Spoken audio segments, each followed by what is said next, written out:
प्रभात सिंह जी, श्री राधा वल्लभ। राधा वल्लभ श्री हरिवंश महाराज जी, आपके चरणों में कोटि-कोटि प्रणाम।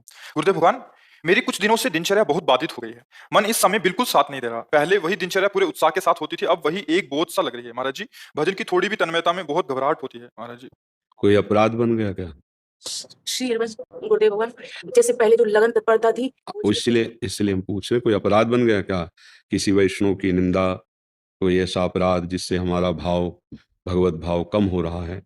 अपराध या आहार, ये दो तो जरूर ऐसा कर देते हैं।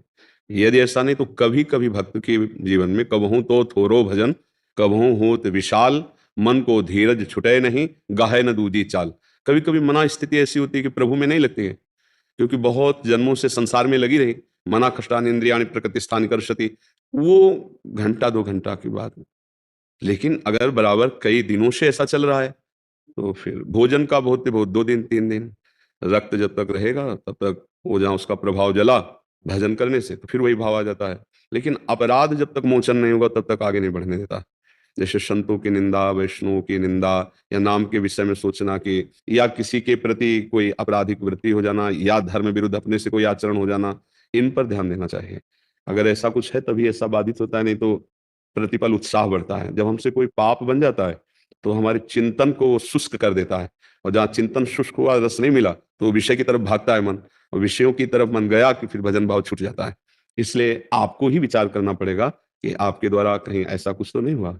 जैसे कल ही एकांतिक के बाद एक सज्जन खड़े हुए और रोने लगे कि जब आपका सत्संग सुना तो हमारे सब जीवन सुधरा और बहुत आध्यात्मिक रुचि बढ़ने लगी। फिर हमने किसी वैष्णव पर दोष दर्शन किया, तो बोले सब खत्म हो गया, चिल्ला कर रो रहे थे कि बचा लो मेरा भाव ऐसा।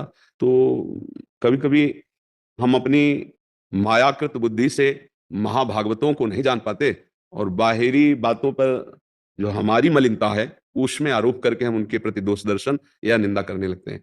भजन करने वाले को चाहिए, नारायण स्वामी का ये दोहा का अर्थ समझ ले, तेरे भावे जो करे भलो बुरो संसार, नारायण तू बैठ के अपनो भवन बुहार। संसार भला है कि बुरा है छोड़ो, अभी अभी अपने को देखो। अगर हमारे अंदर कोई बुरा भाव नहीं होगा तो हमें कोई बुरा नहीं दिखाई देगा। सच्ची मानिए, अगर हमारे हृदय में राम है तो चराचर जगत राम में दिखाई देगा, और काम है तो फिर काम में दिखाई देगा। दुष्ट को सब दुष्ट दिखाई देते हैं, पवित्र आत्मा को सब पवित्र आत्मा नजर आते हैं, कोई पापी नजर नहीं आता। भगवत भाव वाले को सब भगवान नजर आते हैं, ब्रह्म भाव वाले को सब ब्रह्म नजर आते हैं। मायाकृत बुद्धि से जड़ चैतन्य, स्त्री पुरुष, पापी पुण्यात्मा, ऐसा दर्शन होता है। हमें लगता है अध्यात्म अपने सुधार के लिए है, कोई क्या कर रहा है भगवान जाने और वो जाने। हमको क्या करना चाहिए? हमें अपना सुधार करना चाहिए। अध्यात्म जो मार्ग है वो अपने सुधार के लिए है। सत्संग सुना और दूसरों पर परीक्षण कर रहे हैं कि ये तो जो आज सत्संग सुना इसमें तो नहीं है, तो वो सत्संग आपके लिए हुआ है। आप अपने में परीक्षण कीजिए, ये बात आप में है कि नहीं, दूसरों में नहीं। दूसरों में भगवत भाव रखना है और छोड़ देना। 3 प्रकार की लीला हो रही, सतोगुणी, रजोगुणी, तमोगुणी। कहीं राक्षसी लीला हो रही, कहीं राजसी लीला हो रही, कहीं सात्विक लीला हो रही। कोई भजन कर रहा है, कोई दान कर रहा है, कोई पुण्य कर रहा है, कोई मार रहा है किसी को, कोई व्यभिचार कर रहा है, नाना प्रकार की लीलाएं हो रही। पर ये सब असत्य लीलाएं हैं, सत्य नहीं है। जैसे आप फिल्म देखते हैं तो उसमें मार काट भी, उसमें नाना प्रकार की कुचेष्टाएं भी, उसमें अच्छाइयां भी बुराइयां भी, लेकिन ना अच्छाई होती ना बुराई होती है, वो केवल अभिनय होता है। ऐसे एक सच्चिदानंद प्रभु एक ये विविध रूपों की लीलाएं कर रहा है। वो सृजन कर रहा है, वो पालन कर रहा है, वही संहार कर रहा है। वही नाना प्रकार की लीलाएं, हमको ये मानकर प्रणाम और अपने हृदय को सुधारना। यदि अध्यात्म, और अध्यात्म नहीं तो लड़ते झगड़ते रहो, निंदा स्तुति करते रहो, हृदय मलिन करते रहो, उससे कुछ मिलना है नहीं। पक्का समझिए, कुछ नहीं मिलना। ये नाटक केवल माया का चल रहा है। ये एक ही परमात्मा तत्व है, वो अपने आप से अपने आप में खेल रहा है। अब समझ पाओ तो समझ पाओ, न समझ पाओ तो भजन करो तब समझ जाओगे। क्यों?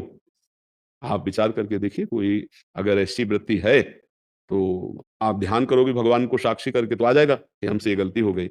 अन्यथा भजन में धीरे धीरे रुचि बढ़ती है, पर जब हमसे कुछ गलती हो जाती है, कोई अपराध बन जाता है या किसी पर दोष दर्शन हो जाता है, तो भजन छूट जाता है।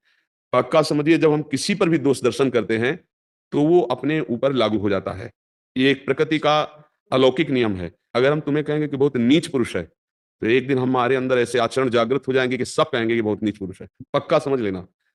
हम जो भाव करेंगे वही हमारे अंदर भाव आ जाएगा। इसीलिए बचाया जाता है, राधा राधा राधा राधा, प्रभु गलती हुई, नहीं नहीं, भगवान जिससे जो जैसी लीला। हमको अपने आप को देखना है। हमारी तो प्रार्थना यही है कि हमें अपने आप को सुधारना है। ये हमारा अध्यात्म कहता है, हमारा शास्त्र कहता है, हमारे गुरुजन कहते हैं। हाँ, दूसरा कोई हमसे प्रेम से पूछ रहा है तो जो हमको ज्ञान है वो हम आपको बता देते हैं। वो कहा आप पकड़ो ना पकड़ो, वो हमारे लिए है। स्वांता सुखाय तुलसी रघुनाथ गाथा, ये हम आत्म सुख के लिए ज्ञान प्राप्त किए हैं, दूसरों पर दोष दर्शन करने के लिए नहीं कि ये तो पापी है, ये पुण्यात्मा है, ये नीच है, ये अधम। नहीं नहीं, हम अपनी दृष्टि पावन करने के लिए सब मेरे भगवान हैं, ये देखने के लिए साधना की है, ये देखने के लिए हम उपासना मार्ग में आए। तो इसके बिना शांति नहीं मिलेगी।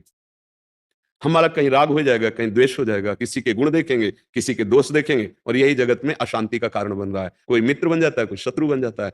और आनंद अगर प्राप्त करना है तो ना मित्र बनाना, ना शत्रु बनाना है, सब में भगवत भाव रखना है। तेरे भावे जो कर, तुम्हें जो भावे सो करो, जो भगवान रचे हैं वो तुम भोगो। हमें जो मार्ग, हमें संत संग मिला, शास्त्र स्वाध्याय मिला, अब हम नहीं भटकेंगे, अब हम भगवत मार्ग में चलेंगे। तो भोजन से 1-2 दिन तक भजन में विक्षेप पड़ता है।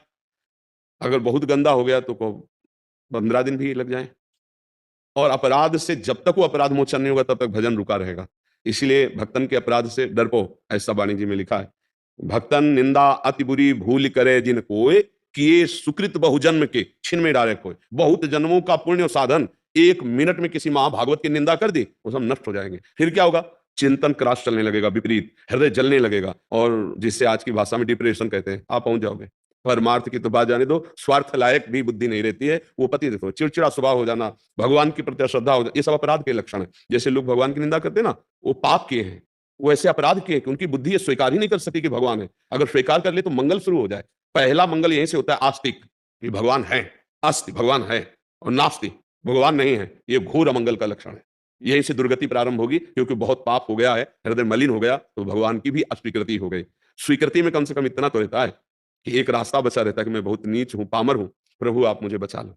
एक प्रार्थना करने का अवसर तो होता है, लेकिन नास्तिक में वो भी भाव खत्म हो जाता है, तो मतलब पूरी दुर्गति भोगनी है। तो हमें अपने को संभालना है, और जब ऐसी स्थिति हो तो भगवान से प्रार्थना करें और जोर जोर से नाम कीर्तन करें। इसके लिए हमें भाव की जरूरत नहीं है, इसके लिए भाव की जरूरत, नाम कीर्तन के लिए भाव की जरूरत। राधा राधा राधा राधा राधा राधा, मन जला रहा है पर राधा राधा राधा। या तो वो अपराध सामने आ जाएगा कि तुमने अपराध किया, तो उससे क्षमा मांग लो, मानसिक या प्रगट में, अगर सामने हो, और अगर नहीं तो फिर नाम ही भस्म कर देगा उस अपराध को। इसमें जप नहीं काम कर पाता, क्योंकि मन नहीं लगेगा। इसमें कीर्तन काम करेगा, या फिर भजन की इतनी प्रीता हो कि रोकर भगवान से प्रार्थना कर